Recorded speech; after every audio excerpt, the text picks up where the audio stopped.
Assalamualaikum warahmatullahi wabarakatuh. Semangat pagi. Oke, saya akan melanjutkan lagi video ini. Kita masih membahas tentang bab 5, perilaku konsumen dan perilaku produsen.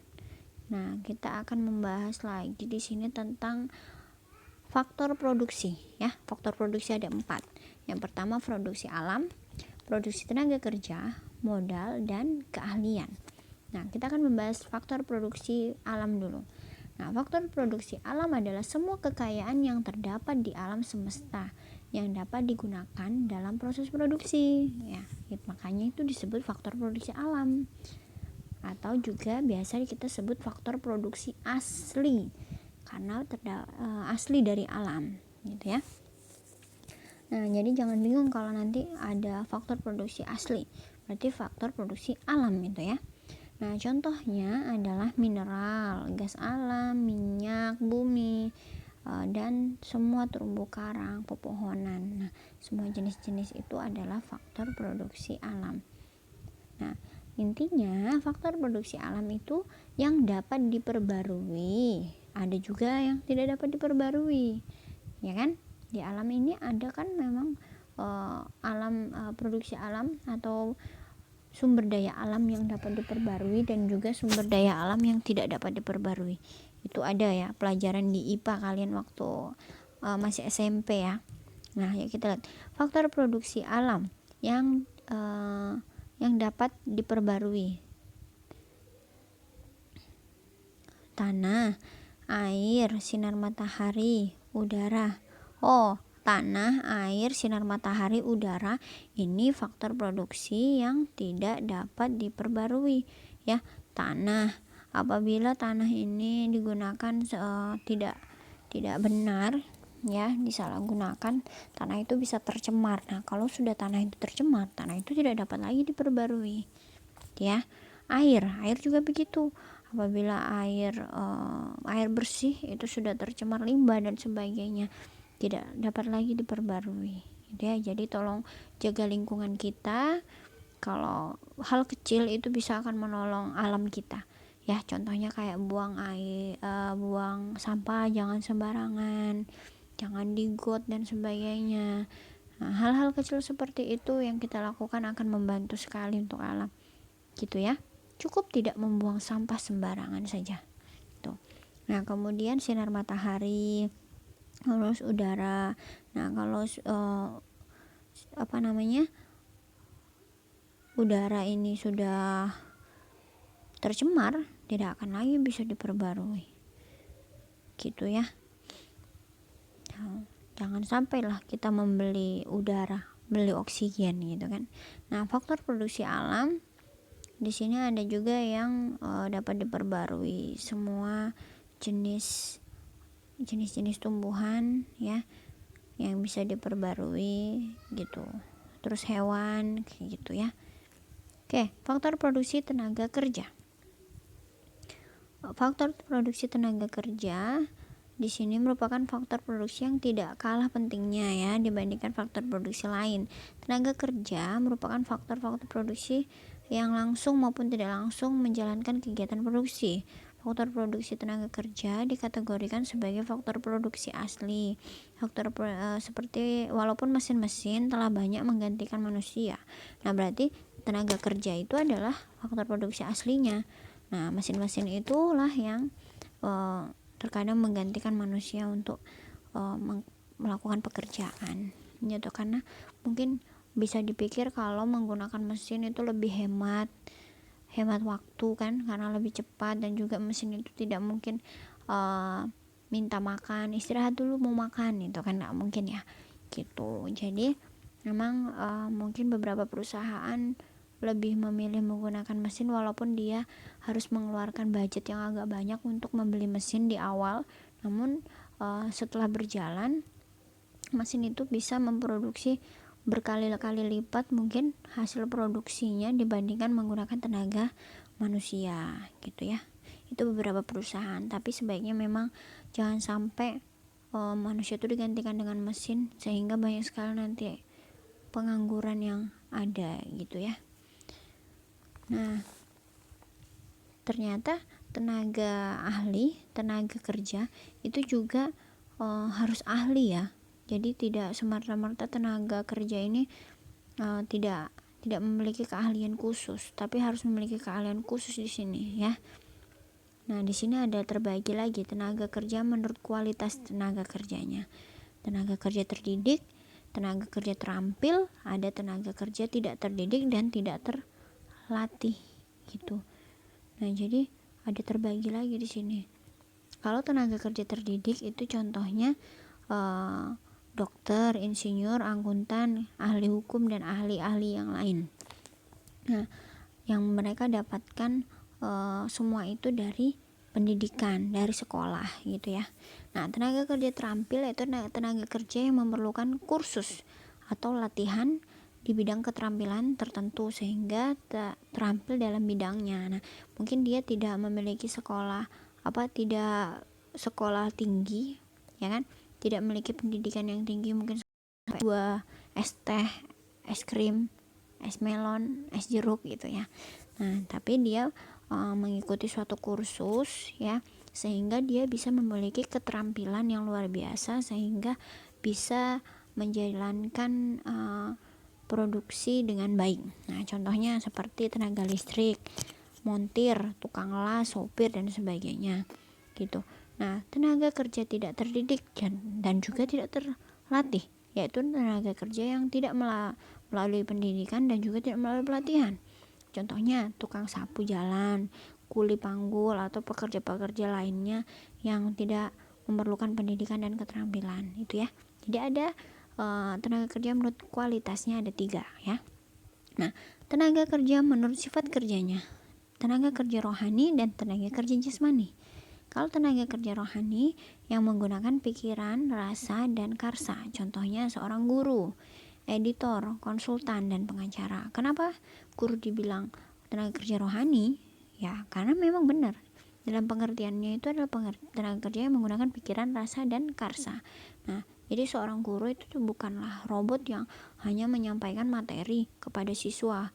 Ya kan? Siswa ngerti atau tidak itu terserah. Ya kan? Tapi tidak seperti itu. Tapi guru menjelaskan materi, terus melihat juga kondisi siswa seperti apa, apakah dapat dimengerti, kemudian apakah siswa ini tidak memiliki kemampuan yang atau maksudnya memiliki pemahaman, apakah sudah dapat dipahami, apakah siswa ini memiliki masalah belajar, apakah memiliki masalah-masalah yang lain, mungkin saat lapar perutnya tidak masuk materinya. Nah, hal-hal seperti itu guru perhatikan ya kan. Sama juga seorang editor ini mengedit foto misalnya. Nah, dia juga harus menggunakan rasa ya kan. Jangan sampai nanti dia pengen fotonya private, nah kan, karena dia tidak memiliki rasa jadinya preweddingnya di atas kuburan. Nah kan itu nggak nyambung gitu ya. Konsultan juga begitu, pasti juga harus bagaimana memberikan solusi yang terbaik dari cerita orang yang membutuhkan solusi dari dirinya begitu. Pengacara juga masalah apa yang dihadapi ya, terus dia juga harus mencarikan solusi terbaik untuk masalah yang dihadapi oleh si terdakwa gitu ya. Nah, kalau tenaga kerja jasmani yaitu tenaga kerja menggunakan kekuatan fisik dan dalam kegiatan produksinya. Jasmani menggunakan fisik, tenaga gitu ya. Seperti tukang las, terus pengayun beca, sopir dan lain-lainnya ya. Yang mungkin menghadapi benda mati gitu kan. Tidak perlu menggunakan perasaan, tapi dia harus menggunakan ototnya gitu ya. Nah, faktor produksi modal di sini juga sangat penting ya. Karena apa? Kalau tidak ada modal, ada pekerja, ya kan? Terus ada tanah alam, ya kan? Tapi tidak ada modal, ya tidak bisa juga jalan. Karena semua kegiatan produksi itu butuh modal gitu ya. Nah, modal umumnya memiliki meliputi benda-benda hasil produksi yang digunakan untuk proses produksi barang-barang dan juga jasa-jasa lainnya. Fungsi faktor produksi modal adalah sebagai penunjang dalam mempercepat atau menambah kemampuan dalam memproduksi. Ya, tanpa bantuan mesin atau peralatan dapat kita bayangkan bahwa kuantitas serta kualitas produksi yang dihasilkan tidak akan maksimal. Nah, jadi butuhlah modal, butuh uang untuk membeli mesin, untuk membayar listrik, membayar air, membayar karyawan. Itu semuanya ya, modal itu sangatlah juga penting. Gitu ya. Oke, next. Modal itu dibagi lagi, pembagian modal atas dasar sumbernya. Modal sendiri kah, modal asing? Kalau modal sendiri berarti kita si pemilik usaha sendiri. Nah, sedangkan modal asing adalah dari investor, perusahaan lain, bisa di dalam negeri atau perusahaan asing, pinjaman bank atau mungkin pinjaman dari pihak luar negeri gitu ya.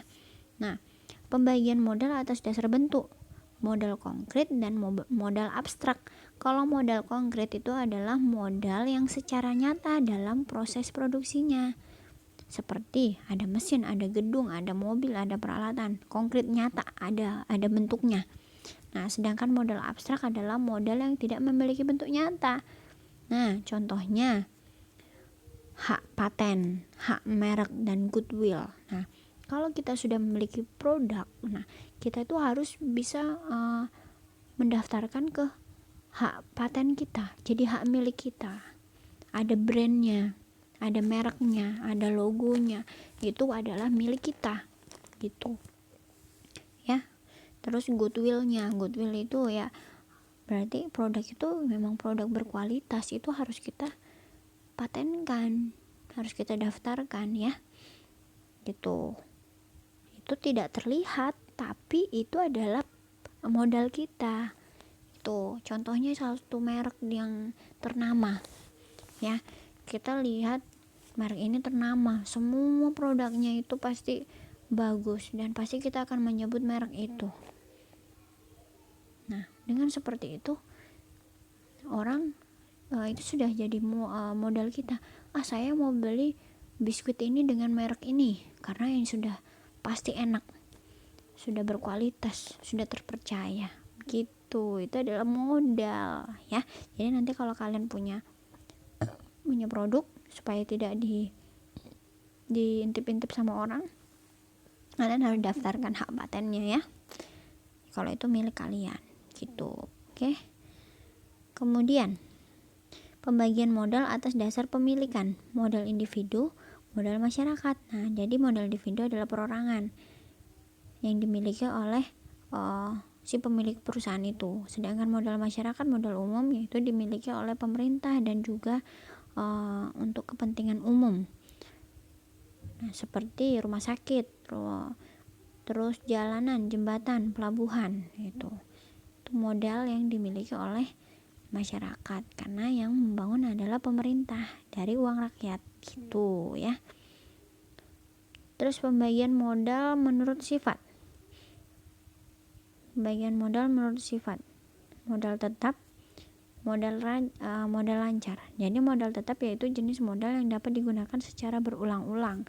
Contohnya mesin, terus bangunan. Nah, itu tetap. Mesin dibeli sekali tapi digunakan berkali-kali. Bangunan dibangun sekali, kokoh sampai selama-lamanya di situ untuk pabrik itu ya. Sedangkan modal lancar, modal yang habis digunakan dalam satu kali produksi. Contohnya bahan baku ya. Contohnya bahan baku seperti tepung digunakan satu kali produksi habis. Nah, itu namanya modal lancar terus habisnya gitu ya. Apapun yang satu kali pakai, dalam satu kali produksi habis, itu dinamakan modal lancar. Sedangkan modal tetap adalah modal yang dapat digunakan berulang-ulang itu ya. Oke, yang terakhir faktor produksi ahli. Faktor produksi ahli di sini sangat penting ya, adanya keahliannya atau skill. Faktor produksi kewirausahaan, entrepreneurship. Nah, jadi di sini harus memiliki orang-orang yang ahli dalam bidang kita. Terus dia juga memiliki jiwa wirausaha. Karena apa? Kalau kita ngajak orang untuk kerja sama-sama kita untuk mau jadi memiliki produksi memiliki barang, memproduksi, memiliki perusahaan, kalau dia tidak memiliki skill yang bagus, terus dia tidak memiliki jiwa entrepreneur yang bagus, itu akan sulit. Tapi kalau dia punya jiwa entrepreneur yang bagus, skillnya bagus, terus orangnya tidak patah semangat lah. Karena membangun suatu perusahaan itu tidaklah gampang. Awalnya saja tidak gampang, kemudian waktu berhasil pun kadang kalau tidak pintar dalam pengelolaan keuangannya juga bisa gulung tikar gitu ya. Jadi itu sangatlah penting. Oke, nanti kita akan lanjut lagi untuk teorinya. Sekian pertemuan kita. Wabillahi taufiq wal hidayah. Wassalamualaikum warahmatullahi wabarakatuh.